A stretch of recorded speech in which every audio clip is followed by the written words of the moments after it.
सारे लोग जो इस वक्त बड़े मज़े मज़े से बैठे हुए हैं और जो समझते हैं कि हम बच जाएंगे, ये मुत्तहिदा अरब अमारात जिन्होंने हिंदुओं का इतना बड़ा मंदिर भी वहाँ खोल लिया हुआ है, ये सऊदी अरब जो जिन न्यूम सिटी बना रहे हैं और अकबा से रास्ता निकाल रहे हैं, जो रास्ता गजा की तरफ से होता हुआ जाएगा और यूनाइटेड स्टेट्स के बजाय वहाँ से लोग आया जाया करेंगे, ये सब जो हैं उनके बारे में एक बड़ी कमाल हदीस है रसूल वसल्लम की, वैलुल लिल अरब मिन शर्रिन कद इक़्तरब, अरब की तबाही। आपने 3 दफ़ा खड़े होकर कहा वह अरब की तबाही, फरमाया अरब की तबाही। यहाँ तक कहा कि आपने फरमाया कि एक जूता होगा और कोई औरत पूछेगी ये तो कुरैश का जूता है, लेकिन उसका जूता जो है उसके ऊपर कुरैश जो है दुनिया में मौजूद नहीं होगा। फरमाया सईदा आयशा से सबसे पहली कौम जो है ये तुम्हें जो मिलेगी मेरे में से आकर, वो तुम्हारी कौम होगी मुझ में। उसकी वजह यह है कि अरबों ने मुसलमानों की 1921 के बाद जिस दौलत को तबाह बर्बाद किया है, वो मुसलमानों की वेल्थ थी जो मुसलमानों के उनके हाथ आए। तो फरमाया ज़ेर ज़मीन जो कुछ भी है ये उम्मत मुसलमा का मुश्तरका है, अय्याशियों में खर्च किया। फिर उनके पास हरम की बात की मकाम था, उनके पास उसकी जिसे कहते हैं सकाया का ओहदा था, जो भी था जहाँ पर वो उनको उनकी खादिमुल हरमैन थे, उन्होंने सेंटर को मुसलमान उम्मा के खिलाफ इस्तेमाल किया हर जगह हर मकाम। अब हो क्या रहा है? होना यह है कि इसराइल 2 काम कर सकता है। इसराइल एक तो बराह रास्त ईरान से जंग की सूरत हाल में आएगा, क्योंकि इसराइल के लिए बहुत मुश्किल है कि वो ईरान की प्रॉक्सीज के साथ लड़े। ये प्रॉक्सी लेबनान के अंदर है हिजबुल्लाह की सूरत में, ये प्रॉक्सी शाम के अंदर हैं मुख्तलिफ किस्म के जैशों की सूरत में, मुस्लिम के जब्बाओं की सूरत में, ये प्रॉक्सी जो इराक के अंदर है और ये प्रॉक्सी जो हैं वो यमन के अंदर है। इनके साथ लड़ना बहुत मुश्किल काम है। इसराइल बराह रास्त अटैक करने की कोशिश करेगा और यकीन इस अटैक के अंदर अमेरिका शामिल होगा। जो बाइडन ने 25 मिनट की जो तकरीर उसके साथ गुफ्तगू की है, उसके बाद मोहतात आया है। मोहतात इसलिए आया है कि इस वक्त पूरे अमेरिका के अंदर एंटी वॉर सेंटीमेंट्स हैं और वो समझते हैं कि इलेक्शन तक हम जरा चुप रहें, इलेक्शन के बाद फिर देख लेंगे क्या होना है और क्या नहीं होना।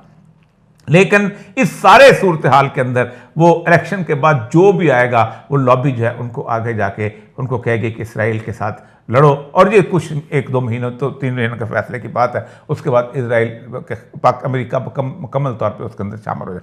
अगला मरहला जो आता है वो अगला मरहला आता है कि जब ये अरब तबाह बर्बाद हो जाएंगे, जब वैलुल अरब की सूरत हाल हो जाएगी, मदीना वीरान हो जाएगा, तो आप सल्लल्लाहु अलैहि वसल्लम फरमाया कि मदीने से एक शख्स भाग कर मक्का आ जाएगा, यानी वो शख्स नॉन आदमी होगा और उस वक्त उम्मत मुस्लिमा बहुत बेचारगी के आलम के अंदर होगी। और उस अब देखें शाम का इलाका कौन सा है? जॉर्डन ने यानी ईरान के खिलाफ सबसे पहले एक ही वाहिद मुस्लिम मुल्क है जिसने वहां जाकर कंडेम किया है ईरान के, और वह है उर्दन, जिसके ऊपर यानी शरीफ मक्का कि वो पूरे के पूरे उसकी अपना हुकूमत है। आप सल्लल्लाहु अलैहि वसल्लम आले रसूल फरमाया एक फितना उठेगा जो बंदा दावा करेगा कि मैं आले रसूल में, उसके पांव के नीचे से फितना उठेगा।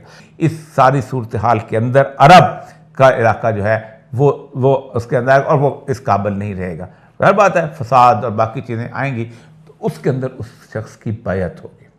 तो उर्दन का इलाका शाम में भी आता है, शाम है, उर्दन है, बैतुल मक़दस है।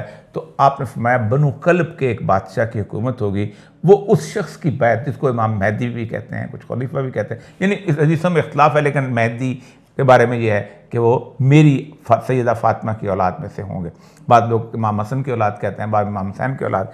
उनकी बैत को ख़त्म करने के लिए ये बंदा उठ गया है, अगर लोग उम्मत इसके नीचे जमा हो गई तो फिर तो मेरा कोई मकाम ही नहीं है, उसके खिलाफ लश्कर भेजेंगे।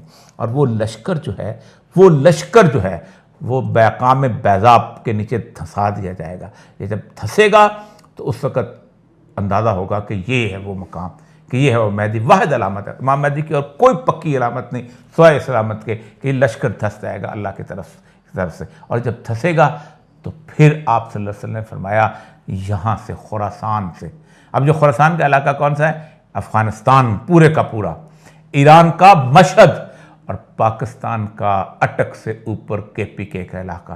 कैसा अल्लाह ने अलहदा कर दिया। KPK की हुकूमत ही अलहदा है, हिंद की हुकूमत ही अलहदा है, पंजाब और सिंध अलहदा, पंजाब और सिंध पे बैठे हुए लोग अलहदा, पंजाब और सिंध के ऊपर एस्टेब्लिशमेंट अलहदा, वहां की एस्टेब्लिशमेंट अल्लाह ने अलहदा करके रख दी। ऐसे वादे किया गया। यहां से लोग निकलेंगे आप दो सोचें कि पूरे दोनों सूबे जो हैं, खासतौर पर बलूचिस्तान का अपर पार्ट और ये खुरासान के अंदर आता है, ये पूरे का पूरा अपर पार्ट और उसके बाद ये 40 साल से एक जंग की ट्रेनिंग के अंदर है। ये 40 साल से लाशें देख रहे हैं, ये 40 साल से ड्रोन्स देख रहे हैं, ये 40 साल से अमेरिकन को देख रहे हैं, ये 40 साल से जहादियों को देख इनकी ये वहां पहुंचेंगे तो अपना जब ये झंडे वहां पहुंचेंगे खुरासान के तो ये एलिया में काट दिए जाएंगे, यानी बैतुल मक़दस के ऊपर मुसलमान जाके हुकूमत करेंगे। और गौता में आप सल्लल्लाहु अलैहि वसल्लम कहते हैं उनका कैंप होगा महमदी का।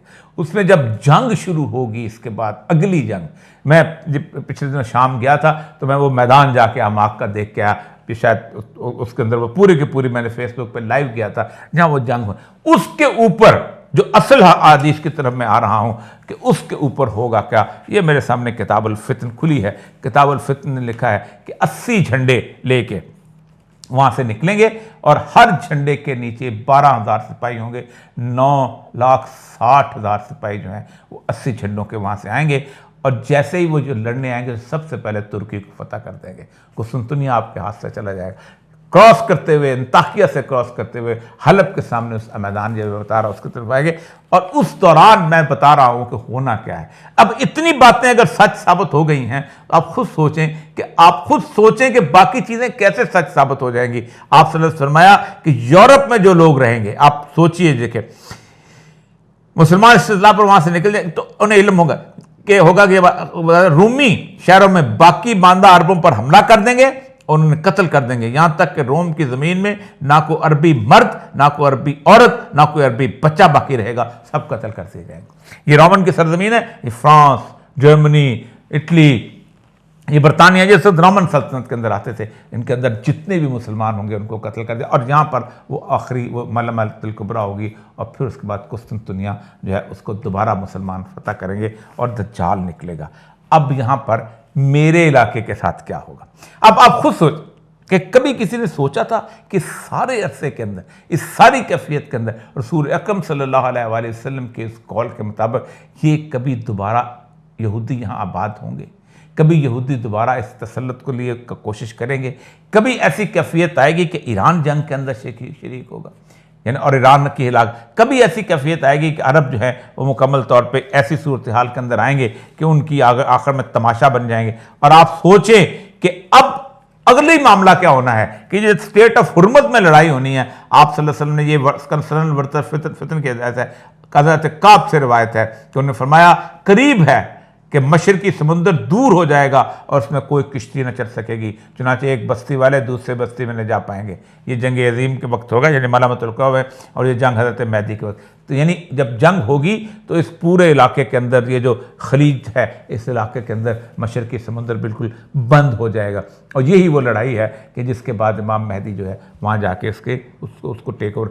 अब अगली जो सूरत हाल यहाँ पर बनती चली जा रही है वो ये होगी कि फिर इस इलाके के अंदर KPK से ऊपर तो गए उस तरफ, ये जो हम रह जाएंगे ना, हम बच गए हैं जंग से, हम जो कहेंगे मजे हैं हमारे, हम जो कहेंगे जी कोई बात नहीं ईरान लड़ रहा है, वो देखो जी गजा वाला ने खुद ही पंगा लिया उसके अंदर, वो जो जहाद का मजाक उड़ाते थे ना, जो आज भी मैं जब कभी दज्जाल की बात करता हूं तो कहते हैं कि औरिया मकबूल जान को सुनो से लगता है दज्जाल साहिवाल पहुंचता है, उन्हें पता ही नहीं कि सैयदुल अंबिया सल्लल्लाहु अलैहि वसल्लम के सहाबा क्या करते थे।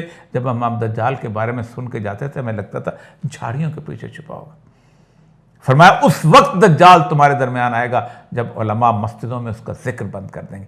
हमारा हशर क्या होने वाला है, ये बहुत अहम हदीस है जो मैं बार बार सुनाता हूँ। कभी किसी ने सोचा था कि पाकिस्तान और इंडिया की आपस में जंग होगी?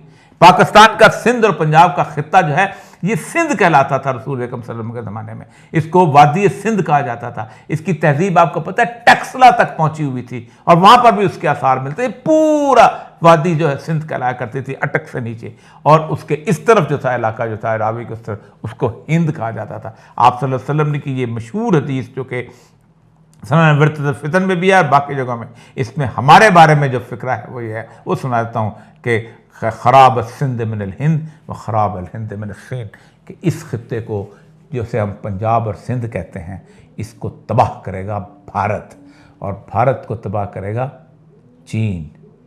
कभी सोचा था किसी ने?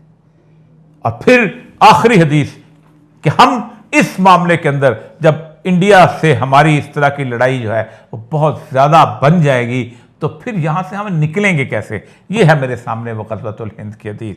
ये किताबुल फितन की हदीस है, इसका बाब ही ग़ज़वतुल हिंद है और ये 1235 हदीस है।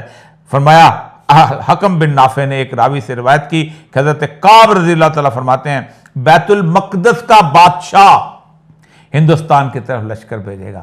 यानी जंग जब फतह हो चुकी होगी, जब खुरासान के लोग वहाँ जा चुके होंगे, तो वहाँ जाके जब वो फतह करके हुकूमत कायम कर लेंगे और वहाँ आगे फिर बरतानिया या यूरोप के लोग जब आएंगे, उनसे पहले की जो सूरत हाल है उसके अंदर वो कहेंगे कि हमारे पीछे पंजाब और सिंध के इलाके जो हैं वो तो हिंदुस्तान ने उसके ऊपर कब्ज़ा कर लिया और चीन वहाँ हिंदुस्तान पे कब्ज़ा कर रहा है, तो हमें भी लड़ाई में हिस्सा लेना चाहिए। उस वक़्त फरमाया कि बैतुल मक़दस का बादशाह हिंदुस्तान की तरफ लश्कर भेजेगा और वो लश्कर उसे फतह करेगा।